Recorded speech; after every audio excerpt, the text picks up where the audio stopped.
You know, I have found after lots of years of doing kinematics, studying motion in one dimension and projectile motion, that I find it's all very simple and straightforward.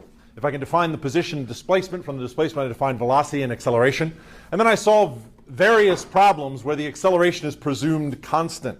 And a warning for our physics is that we're no longer going to presume that the acceleration is constant. And so all of those equations that we love so dearly, x is equal to x naught plus v0 t plus 1/2 at squared, and v is equal to v naught plus at, and indeed even v squared is equal to v naught squared plus 2a delta x. Those equations are only going to apply in situations where the acceleration is constant. We're going to do a much more sophisticated physics now. That kinematics is simply a tool to solve problems. The real issue for us is not to describe the motion that happens, although that's certainly something that we have to do. The real issue for us is to explain why motion happens, why physical systems in our universe evolve the ways that they do. And for a long time, this was not very well understood. And in fact, for a very long time, there was a great misconception. If I think about the earliest attempts to create a kind of physics, I would go all the way back historically to Aristotle. When it was believed, falsely, that it was the natural tendency of objects in our universe to be at rest or to come to rest. It's not a surprising result to make based on ancient observations. Just about everything that's moving will eventually stop moving. If an object is pushed along a flat surface, it'll move for a bit but eventually come to rest. And indeed, even biological organisms, animated in their lifetimes, eventually come to rest. So this notion of a natural tendency of rest was not surprising, but causes a huge problem for our understanding of the way the universe works. Mostly because that idea is not true. And there are some curious arguments that sort of tip you off to the fact that that might not be true. And in Aristotle's time, an argument that would be made is that, well, it would be made by Aristotle, is that an object will remain at rest until such time as some action is taken to change that state of rest. So here my water bottle sits on the table and it is absolutely stationary in a natural state of rest until I push on it and then it moves, and as soon as I remove the push, it stops moving. That is, the influence of my hand is the cause of the motion. And that's what I'm looking for, an explanation of the cause of motion.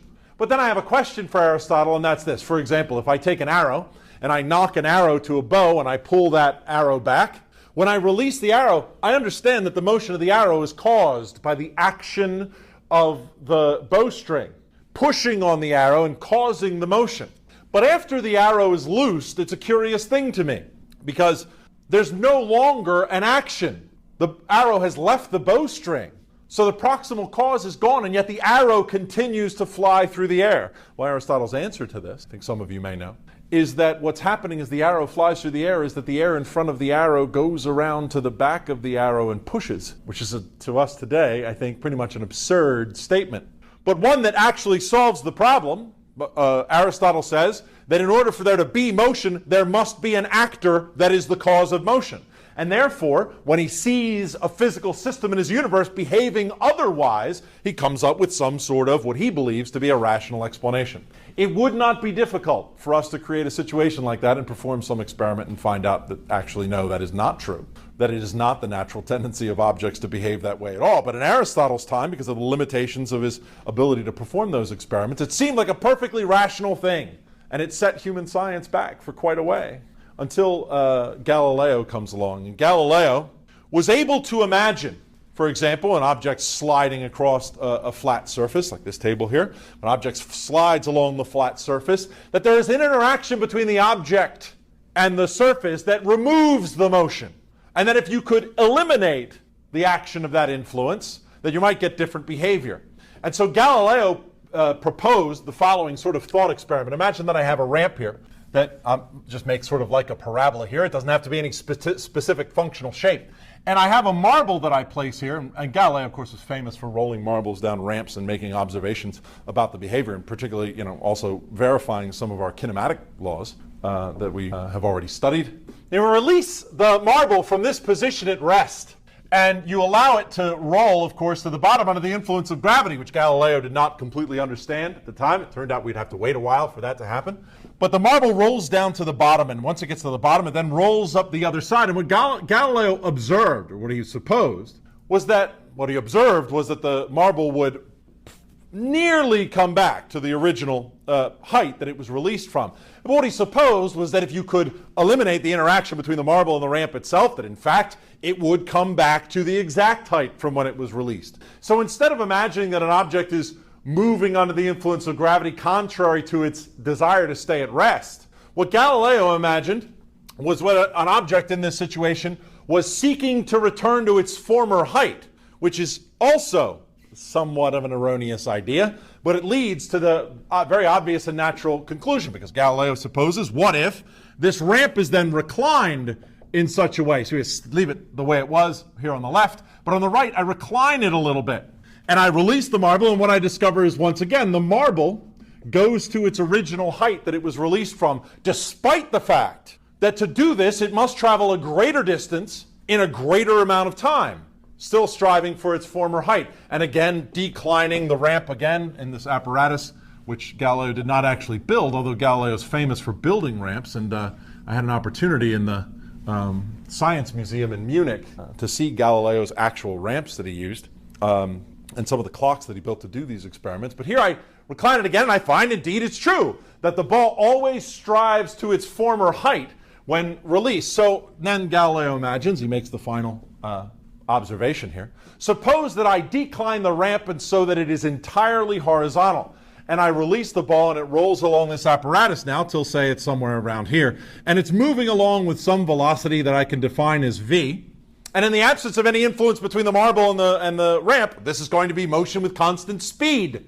And because of the way the ramp is shaped, the marble no longer has any opportunity to return to its former height, and therefore, Galileo presumes, this means that it will continue on forever and ever and never stop. And so by doing this, Galileo realizes the fact that it is not the natural tendency of objects to be at rest, but this is the critical thing. It is the natural tendency of objects to persevere in their motion. The natural tendency of objects is to persevere in their motion, with whatever they they have, to continue with that motion, unless some constraint or condition intercedes, is a part of that Galileo did not say. Galileo's statement was it's the natural tendency of objects to continue in their motions. That was his contribution. But Galileo died in 1642, and in 1642 Isaac Newton was born. Isaac Newton, of course, gave us the very famous 3 laws of classical mechanics that we will study in great depth and then use with great utility to solve all manner of sophisticated problems. But Isaac Newton was aware of this, and we all have this famous letter from Isaac Newton to Hooke, I think, where Isaac Newton rather famously said, "If I've seen further than others, it is because I've stood on the shoulders of giants." Certainly one of the giants that he was referring to was Galileo. And so I'm going to, in the next few lectures and discussions, talk about Newton's laws and how to apply them to the solution of physical problems. Right now, I want to focus on the very first law of Newton, which I think there's some confusion about among practitioners of physics and teachers of physics and students of physics. Newton's first law is often written out in textbooks with lots and lots of words that I won't write down here because it's boring to watch me write. An object at rest will remain at rest, and an object in motion will remain in motion in a straight line unless acted upon by a force. That's Newton's first law of motion. And there are many who say that Newton's first law of motion is simply a restatement of what Galileo said. This is basically a stolen law. I disagree with that, and I'll explain to you why. There was actually a famous physicist who worked along with Albert Einstein, a man by the name of Arthur Eddington. And if you have access to HBO, there's a movie called Einstein and Eddington is actually the name of the movie. And it's the story about their friendship as physicists. It's actually a very interesting story, well acted, well presented. But Eddington and Einstein worked together for quite a while. And a funny story about Eddington, he was a really, really interesting man. Einstein and Eddington worked together on the general theory of relativity, which at the time, well, it's still true today, but at the time was so mathematically complex and deep and mysterious that very, very few people understood the general theory of relativity. And Einstein and Eddington were working back and forth on it quite vigorously.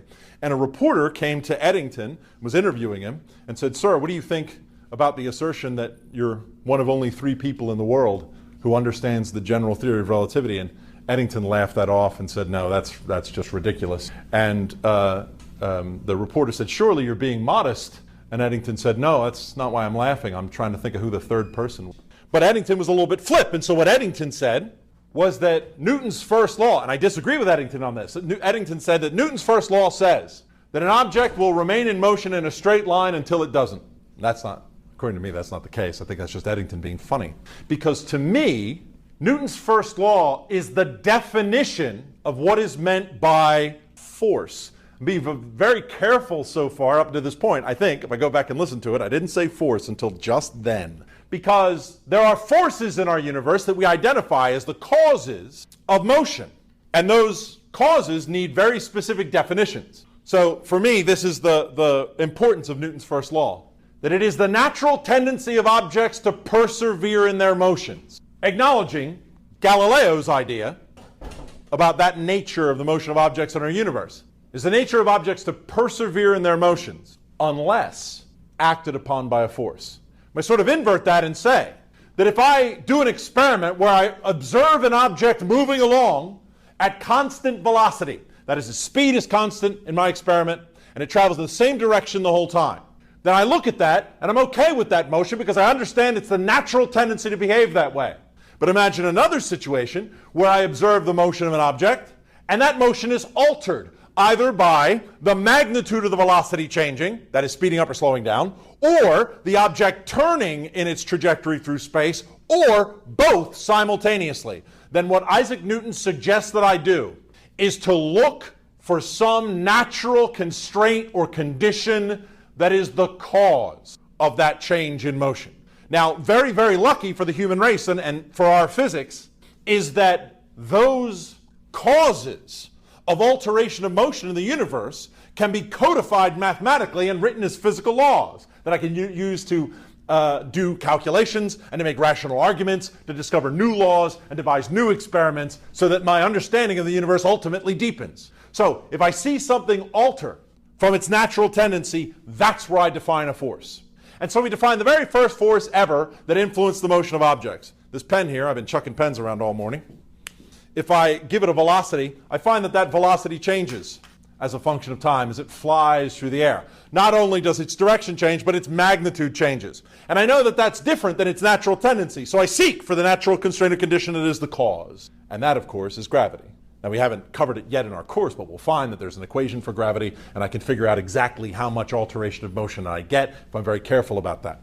And so then I describe the motion. I say, you see, it is the force of gravity as a natural constraint or condition that is the cause of the change in motion. I do a bunch of experiments and you say, yeah, I agree with you. But then you do experiments more carefully and you make measurements more carefully, and then you come back to me and you say, Shadi, it doesn't account for it. There's a little bit of extra acceleration.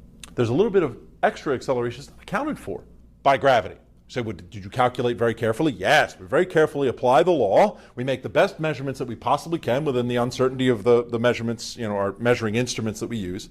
And we find that it's not quite right.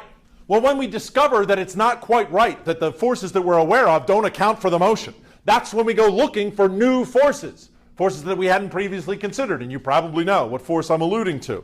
That as the marker flies through the air, the action of the air retards the motion of the object. That is, the very presence of the air is a constraint or condition which affects the motion of the object, and now all of a sudden I've discovered a new force. That by doing experiments and making a bunch of graphs and whatnot, and some rational arguments, I can figure out mathematically what its form is and add it in.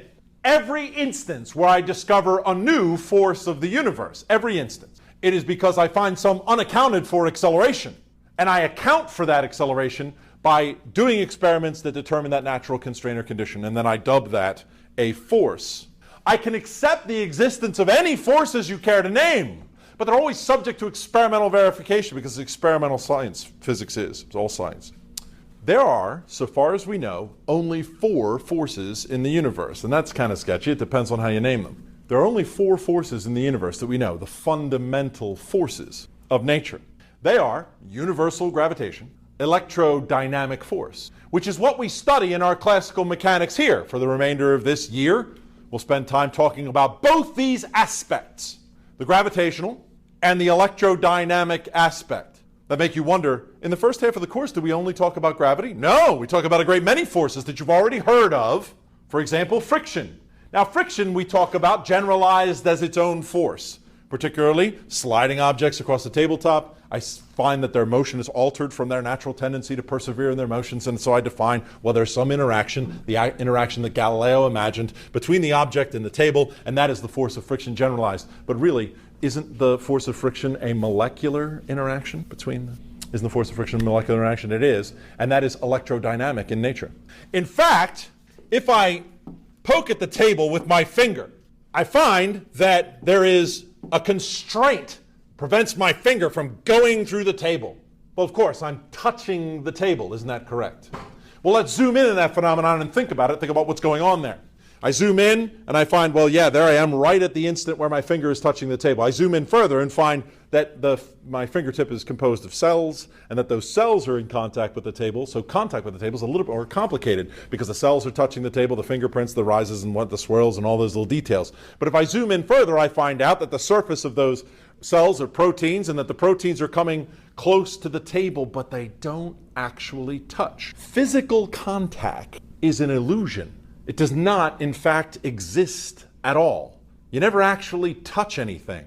Because in order to get the protons, for example, in the table, and the protons in my finger to actually come together and physically touch has a name. It's called nuclear fusion.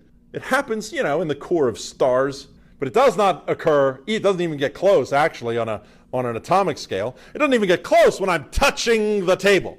So there are forces that we'll identify for our purposes of doing our everyday sort of physics, because if we're going to tie a rope to something, it does not help us in general to imagine that the rope has fibers and that those fibers all have molecules associated with them. It's electrodynamic forces. We don't need to look that closely in nature to understand in general, more or less, how a constraint affects the motion of things. But you think about all the forces that we identify, they break down into gravity and electrodynamic force, two of the fundamental forces of nature. The other two we don't talk about in our physics because they take place inside the nucleus of the atom. They are, firstly, the strong force. You learn from your chemistry, of course, that the nuclei of atoms are composed of protons and neutrons. Don't worry about the neutrons. I get the protons. They're all together really, really, really close to each other. Well, the thing about protons is that they naturally exert a repulsive force one upon the other.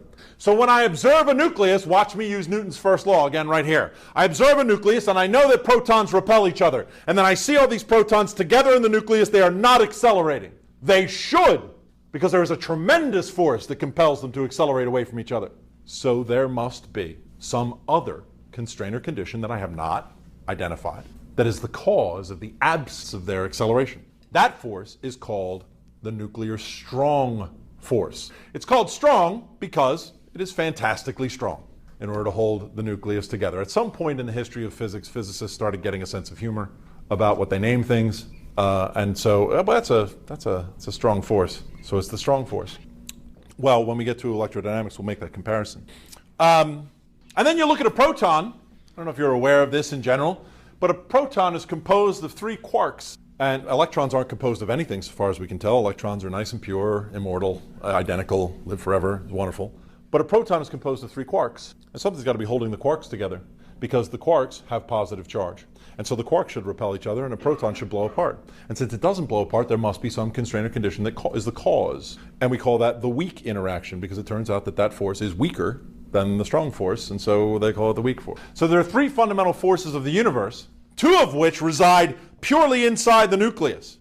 So what I'm impressing upon you is this, that identifying forces reside solely in observing objects behaving other than their natural tendency. It's funny, it reminds me back to that thing that Feynman said, that which is not expressly forbidden is mandatory. If there's no reason why a thing shouldn't happen, then it should happen. If a thing doesn't happen, then there must be a reason that it doesn't. And then so you go looking for the reasons that are the cause. And that's the nature of Newton's first law, the law of inertia. A story that I often like to tell at this point is how it's interesting that something so simple and something so well established for hundreds and hundreds of years, for centuries we've had this. Physics students have been learning about Newton's first law. And yet 2 physicists can have an argument about it. I want to tell you about an argument that I had with a physicist at the University of Pennsylvania about the nature of Newton's first law. And I'm going to express to you 2 points of view, and I wonder which one you'll agree with. But imagine that I have an object that's moving here. I'll draw and it's moving along with constant velocity. And I look at that and I say, well, it's moving along with constant velocity, and that doesn't surprise me because it's the nature of objects to move along with constant velocity, and that makes sense. But then I add in a little bit of gravity to the experiment for the purposes of making this argument. I don't like how that arrow's pointing. For the purposes of making this argument, I'm going to have godlike powers, and I can turn gravity on and turn it off, which would be swell. But there's the object that's moving along. I turn a gravitational influence on. That is, I add a force that is the force of gravity. I'll very sensibly name it F sub g here. And so what's going to happen is this object will deflect from its otherwise rectilinear path under the influence of the constraint of gravity, causing alteration of the motion in this way, right? It becomes a projectile. We get that. And so by observing the change in the motion, that's how I define the gravity. That's how I ultimately write an equation and say this is how gravity works. The function of gravity is by observing the modification. And everybody agrees with that. But now I'll do a funny thing, and I'll imagine that this object has some little electric charge, positive charge. May add a few protons to it or take a few electrons away. And now there is an electric force, Fe, which is directed upward.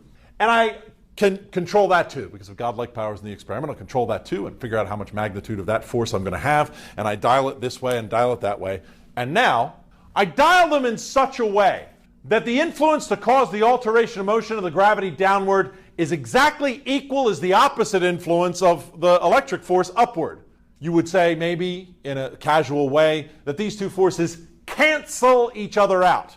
And so what I observe, if I have a blind so you can't see what I'm doing as I'm tinkering with the universe and creating these forces. I move the blind away. And then what you observe is the object moves along with constant speed. Two viewpoints. Viewpoint A. The object moves with constant velocity because the sum of all of the influences that would alter its motion is zero. Opinion number two. What did I? Viewpoint A? Okay. Now, viewpoint gamma. Viewpoint B. If I observe the object moving along at constant velocity, it is subject to no force at all. Viewpoint A. The object moves with the constant velocity because the net influence is zero. Viewpoint B. The object moves along with constant velocity because there is no force. And me and another physicist standing toe-to-toe on Locust Walk argue about Newton's first law. And there is no winner because I'm pretty sure there's no correct answer to that. What do you think? You think A, the net force is zero? There's a notion that exists in literature. I can't remember. They don't exactly call it the same thing in literature. Maybe one of you will recall. There's a thing that exists in physics and chemistry, certainly, called the preposterous fallacy. And it's the notion that objects like electrons, for example, feel something, that they have human emotions, wants, and desires, and projecting those onto objects causes you trouble in physics. I guess it's personification in literature. The preposterous fallacy is this. For example, in chemistry, you have your... that actually broke. You have your two electrodes, and the negatively charged ions want to go to the anode. They want to. Like, if you ever said that, they don't want anything. Right, that's good. They don't want anything. They don't have any desire. So my question is, what does this particle feel? Does the particle feel pulled by two forces and they're equal and therefore it goes in a straight line and doesn't accelerate? Or does it feel nothing? Yes. Now, the problem with both of these points here is that as a physical system, you're quite complicated. Right? You're grabbed hold of in different parts. You have bones in the structure, you have muscles, and you have musculature, and the whole thing and where it goes and how the forces distribute themselves. Imagine that this is a fundamental particle. It has no parts. Right, but you experience nervous sensations according to being pulled. The particle doesn't experience any nervous. That's the metaphysical question. Do the forces exist when there is no experimental evidence to suggest that they exist? It is impossible, even in principle, for you to observe an object going along at constant speed and from that determine that there are any forces acting at all. Because the presence of acceleration is where you identify forces. In the absence of acceleration, forces don't exist. And you say, oh no, Scheide, but yeah, it does, because the gravity, the gravity always exists. Gravity is very reliable. It always exists. Does it? I mean, it always has, but does it? Always? Or does it exist only in the context of acceleration? Well, I'm having fun with this idea here. There really is no correct answer. I'm not going to reveal to you that, how we actually understand it is this. We don't. All I'm doing is driving home the point that forces are defined in the context of acceleration. There are four fundamental forces of the universe that we define, but there is a more limited set of forces that we will use in our physics. So I want to run down that list of forces that exist by defining them in the context of how they can produce acceleration. So here's the list of forces. Many of you will be familiar with these forces because you may have used a list of similar utility in a previous physics class. And I'm just going to go and run through it again because I need to identify forces. Naturally, everywhere when we're doing terrestrial applications of our physics, everywhere on the surface of the Earth, there's a gravitational influence. And so any problems that we solve that are not far away from any gravitational influences, which is a rare problem for a student to be asked, it may happen, there's going to be gravitational force that is a constraint or condition that causes influence in the motion of a physical system. So I will consider that force the force of gravity, and I call that force weight. The weight of an object and the mass of an object are two completely different things. Weight and mass are not the same thing. Although it turns out to be true, as far as we can tell, that the weight of an object is exactly proportional to its mass. Here's what I mean by that. It's actually an interesting point of physics. The quantity that I know as mass, and I probably should have said this previously, but do things a little bit out of order. The quantity that we know as mass is a measure of an object's inertia. That is, it's a measure of the extent to which an object has the tendency to resist changes in its motion. There are some objects whose motion is more easily changed than others. That is, under the same influence, I get different accelerations when objects have different masses. In fact, I would like to propose an experiment that I could do in order to define when two masses are in fact equal to each other. Imagine that I have two masses, m1 and m2, and I connect them here with a rod, m1, m2 down here. I connect them with a rod, and right in the center of the rod, perhaps I tie a string to it, something like that, such that I can apply an influence. And by influence, I mean force. So I apply some force to the center of that rod. If the rod does not rotate under the influence, that is, if both objects m1 and m2 have identical accelerations under these conditions, then I will find, or I will claim, that m1 and m2 are masses that are exactly equal to each other. I know, it's exciting. Another way? Well, okay, so I can define that two masses are equal to each other. But how do I identify an individual mass? There are lots of ways of measuring mass. But really there are two fundamental ways. One is gravitationally, that I measure the weight of a thing, and from the weight I determine the mass. Another way is in terms of measuring its inertia, much like this experiment, but imagine I take a mass and I put it on a spring and I allow that spring to oscillate. That is another technique that I can use that we'll we'll study in significant detail later. But that's another technique that I can use to determine the inertia of an object, is to allow it to oscillate on a spring and figure out its inertia from that. So far as we can tell in every experiment that's ever done, the gravitational mass and the inertial mass of objects are exactly equal to each other, to the precision of the experiment. So far as we can tell, they're exactly equal to each other, and the inertial mass of things is exactly proportional to the gravitational mass. So I have an equation for calculating the weight of things. I simply multiply the mass of the object, which is a measure of its inertia, by the local gravitational strength, which some of you have probably already identified, and we'll correct that a little bit later on, as the acceleration due to gravity, or lowercase g. And so the weight of an object is simply calculated by multiplying the mass of the object times however much gravity there happens to be around. If two objects have identical masses and they're at the same location, then they will have identical weights. It may seem like an obvious statement, but it's something really fundamental going on with gravity that turns out to be. So all objects near the surface of the Earth have weight, and I'll have to consider that whenever I'm solving problems, identifying the forces. The second force on my list is a very, very practical force, because at some point I'm going to be using these ideas given to me by Isaac Newton to solve problems. And in solving problems, it will turn out very often that I do not know the nature of the forces that I'm being asked to use in a problem. Right? The fundamental nature may not be known. I know that ultimately most of the forces that I'll be dealing with in my classical mechanics are electrodynamic forces. But when a man is pushing on a piano, I don't know the fundamental nature of guy pushes on a piano force. Perhaps in a godlike sort of way there's an equation for that, but there certainly isn't a practical one. And so whenever I'm solving problems, very often, as I said, even our friction force is generalized. because I don't need to know the specific details of how everything works. So guy pushing on a piano force is just a force that I include.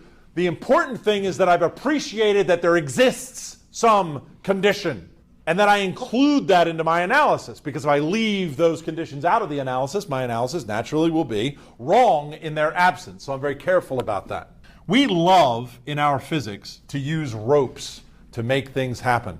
Tie a rope to something and you can pull, but not push, unless the rope's sort of starchy. You can pull on an object, and the convenience of using ropes is that the influence exerted by a rope is exactly in the direction of the rope itself, and so you can make diagrams where it's very unambiguous. The direction of the force is applied, because when a man pushes on a piano, it's very difficult to see in what is the exact direction of the force. In terms of Newton's second law, we'll discuss in the next lecture, it's critically important that I know not only the magnitude of the influence, but also the direction of the influence, because we'll discuss forces in the context of forces being vectors. But anytime I encounter a rope, we describe this as tension in a rope. Tension forces and push-pull forces, whatever. I mean, why do you call it a tension? Why not call it a pull force? That's fine. The critical thing is that I don't call it twice.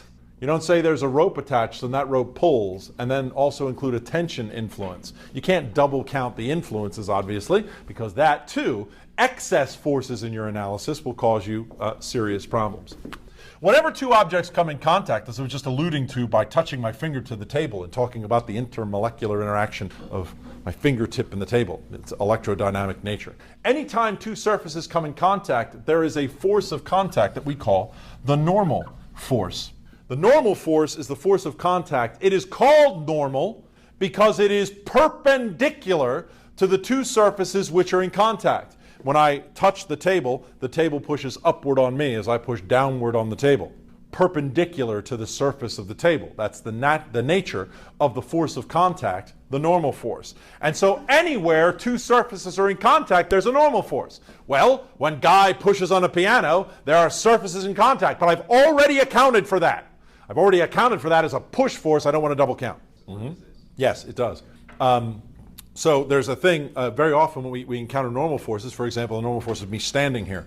And so here I stand, and I'm not accelerating, which is weird because I know that there's gravity. So I look for the gravity, and I account for the gravity, and now there's gravity. I should fall. Why don't I fall? There must be some other constraint which is preventing me from falling. Well, it's the floor pushing upward on me. So how much influence must there be? Well, the answer is obvious, a sufficient amount of influence to keep me from falling. I don't know what that number would be, but a sufficient amount of influence to keep me from falling. But what if the floor is like a bad floor and it collapses and the normal force becomes insufficient? Well, that's exactly what happens. The normal force changes to a number that is less than my weight directed downward, and now I must accelerate downward. That is, in the imbalance of those forces, which is more appropriate to talk about with Newton's second law. In the imbalance, the acceleration must occur because they are no longer in equilibrium. But so I stand on the floor. If the floor breaks, it's embarrassing. It's a wooden floor, I guess. Creak, crack, snap, whatever. The physical, all those little mechanical failures inside the wood, in principle, is what reduces the normal force and allows me to fall. But it is a very complicated thing. I mean, I like that you think about it, but very often these interactions, it's why the spherical cow joke makes sense, right? I can solve the problem as long as things stay, but when the floor starts to break, the situation becomes so absurdly complicated that a Newtonian analysis might not work, and an experimental analysis might be more appropriate, like the kind of failure engineers do.